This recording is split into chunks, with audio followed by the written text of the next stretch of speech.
Most people don't hate themselves because they are weak. They hate themselves because they spent years trying to be accepted by a world that was never designed to accept them as they are. They studied what they were told to study. They worked where they were told to work. They became who they were told to become. And one morning they woke up and didn't recognize the person in the mirror. Not because they changed, but because they were never allowed to be themselves in the first place.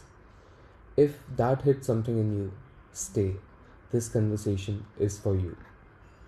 Welcome to Good Human. My name is Hanish, and this is the very first episode of something I have been building inside me for a very long time. Good Human is not about a self help podcast. I'm not going to give you 5 morning habits that changed my life or tell you to wake up at 4 a.m. This is something different. This is a conversation about what's really going on inside us, inside the people who look fine on the outside, who have the job, the family, the house, the car, but feel empty, like something fundamental is missing. They can't even name it. This first episode is called You Were Never Broken, and here is why that matters. Most of us, at some level, believe that we are broken, flawed, not enough, and we have spent our entire lives trying to fix something that was never broken to begin with. It was taken. Today, I'm going to walk you through what was taken, who took it, and how we can start to remember who we actually are. This isn't a theory, this is lived. So, let's begin. Here's something no one told us growing up. We were all, every single one of us, born whole, complete, full of curiosity, full of love, and full of wonder. Watch a 3-year-old. They don't judge, they don't compare, they don't seek validation, they just are. They pick up a leaf and it's the most magical thing they have seen. They fall, they cry, they get up, no shame. And then the world got to us. School happened. And school wasn't about discovery. School was a factory. 16 years of education and not a single hour on who I am. Not one class on emotional intelligence. Not one lesson on self awareness. Not one conversation about what do you love, what makes your heart beat faster. Instead, we got subjects, exams, ranking, and a very clear message. Your worth equals your marks. The kid who could paint like a dream but failed at maths, focus on studies. The child who could build things with their hands but couldn't sit still in class, discipline problem. We didn't just lose our curiosity in school, we were taught that curiosity itself was dangerous. And it didn't stop there. After school came college, which was just school with more pressure. Then came job, which was college with a salary. And at every stage, same message. Be what we need you to be, not who you are. Let me paint you a picture. 200 million Indians today live with a diagnosable mental health condition. 200 million. 60% of those cases, people under 35. Young Indians, people between 18 and 34, ranked 60th out of 84 countries in mental well being. That's not just sad, that's an emergency. 72% of Indian employees report burnout, and only 16% say they are thriving in life. Let that sit for a second. Out of every 100 people working today, 84 of them would say, I'm not thriving. You know what the crazy part is? Most of them think that the problem isn't them. They think if I just worked harder, if I got that promotion, if I made more money, if I lost weight, if I found the right partner, we keep adding external things to fill an internal void. A home, check. Car, check. Spouse, check. Kids, check. We are checking off a list that someone else wrote for us and calling it life. And when the list is done, the emptiness is still there. We think something is wrong with me, but nothing is wrong with you. The list, the list was wrong. Let me show you something. A pattern that runs beneath everything. I call them saboteurs.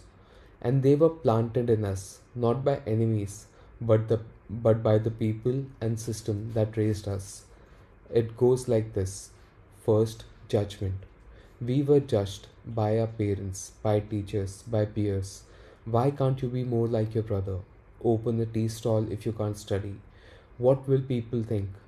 We were judged so many times that we internalized it. And now we are the ones judging ourselves and everyone around us. And from judgment comes comparison. Because once you learn to judge, you need a scale. And the scale is always them versus me. Sharma ji ka beta got into IIT. Your classmate bought a BMW. The colleague got the promotion. Instagram at 2 a.m. Everyone seems to have life figured out. From comparison comes validation seeking because comparison creates winners and losers, and you need someone, anyone, to tell you that you are on the winning side. Your grades, your salary, your appraisal, your likes on Instagram, and how many people showed up to your wedding, everything becomes a scorecard. And when validation doesn't come, inferiority. I am not enough.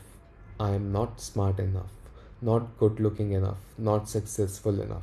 Something is fundamentally wrong with me. And here's the twist no one talks about. To escape that inferiority, we flip to superiority. Putting others down, trolling strangers online, road rage, chauvinism. I am better than them because of my money, my caste, my gender, my job title. Inferiority and superiority, they are the same wound. One is the feeling, other is the reaction. And this chain, judgment, comparison, validation, inferiority, superiority, it runs in almost every human being alive. The person trolling a cricketer at midnight isn't angry at the player. He is angry at his own helplessness. The boss who puts you down in the meetings, he is performing superiority because he feels inferior somewhere deep inside. The parent who says, I sacrificed everything for you, they are seeking validation because no one ever gave them any. Once you see this chain, you cannot unsee it. It's everywhere. So, here's the question that changed everything for me. What if the work isn't about learning more? What if it's about unlearning what was taught? We were not broken, we were tamed by schools that stripped us of our curiosity, by parents who meant well but didn't know any better, by society that said, fit in, don't stand out, don't feel too much, don't question too much. The work isn't to fix what's broken, the work is to remember what was taken. In Good Human, we have built a framework around this. 3 layers. Layer 1, see clearly. Before you can change anything, you have to see it. See the patterns, see the loops. See whose voice is actually in your head. Is it yours, or is it your father's, or is it your teacher's or society's? Understand why the world is this way and why you are this way, and recognize the patterns you repeat, the cycles you are stuck in. Layer 2, heal the heart. And this is the hardest part because healing means opening up. It means lowering the walls you have built to survive. It means forgiving, not because they deserved it, but because carrying it is killing you. And it means learning to love yourself first, without conditions, without needing someone else to tell you that you are enough. The Bhagavad Gita says, love without attachment. That doesn't mean love less. It means love freely, without needing something in return. Layer 3, live it. Because awareness without action is just philosophy. At some point, you have to act with intention, with purpose, with self belief. You will have to feel all of it without shame. And ultimately, you have to become who you actually are. not who you were told to be. Now I know you must be thinking, that sounds beautiful, Hanish, but what do I do tomorrow morning? Fear, let me give you something real. We call it unlearned practice, and it starts with one thing: notice. That's it. Just notice. The next time you judge someone on the road, at work, on Instagram, just catch it. Don't fight it. Don't shame yourself for it. Just notice.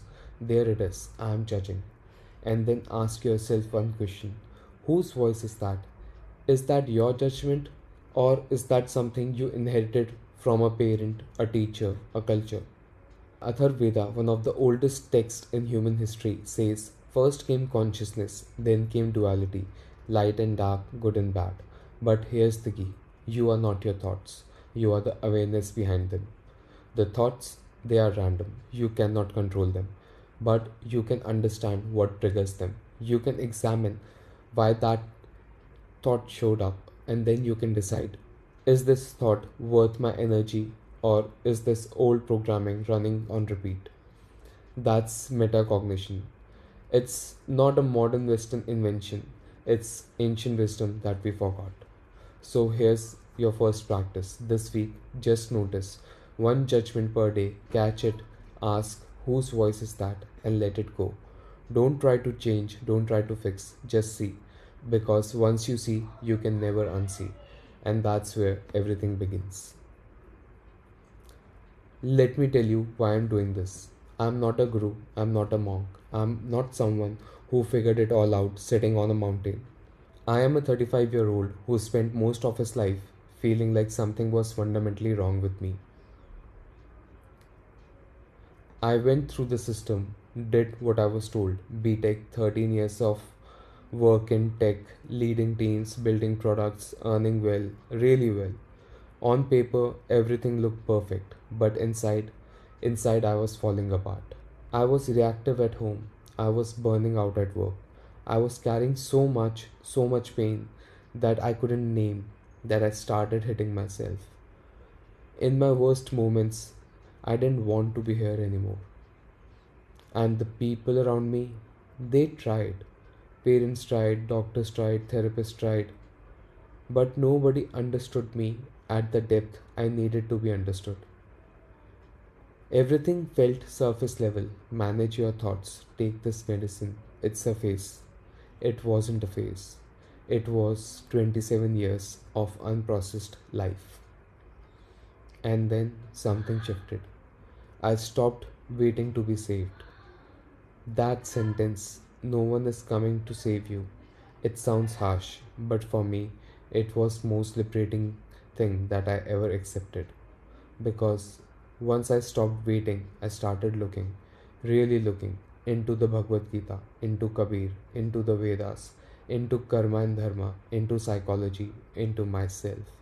And piece by piece, I started to understand I was never broken. I was tamed. I was tamed by a school system that told me curiosity was a problem, by a society that told me to fit in or be punished, by a work culture where my manager, who spoke to me 30 minutes a week, had no idea what I was building, rated me partially meets expectations in trust and respect. Trust and respect for someone who never took the time to understand what I was building. And I believed it. I believed his version of me. And that's what we do. We hand our self worth to people who have no idea of who we are.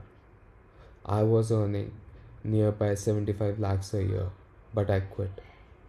Not because the company was terrible, but because I was becoming someone I didn't want to be. And I was bringing that person home every evening to my child, to my family. HR told me, don't tell your team that you are leaving. It might cause a domino effect. I told them anyway because my team deserved the truth. That's the way I operate. The day I left, I didn't feel loss. I felt something I hadn't felt in years: alignment.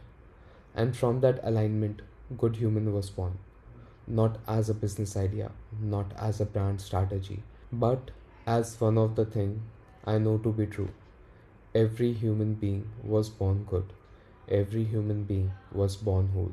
Every human being deserves the chance to remember that. So, here's what I want to leave you with today. You are not the voice in your head that says you are not enough. You are not the performance review that reduced you to a number. You are not the grade that told you whether you mattered. You are not the Instagram feed that made you feel behind. You are the awareness behind all of it. The consciousness that's listening right now.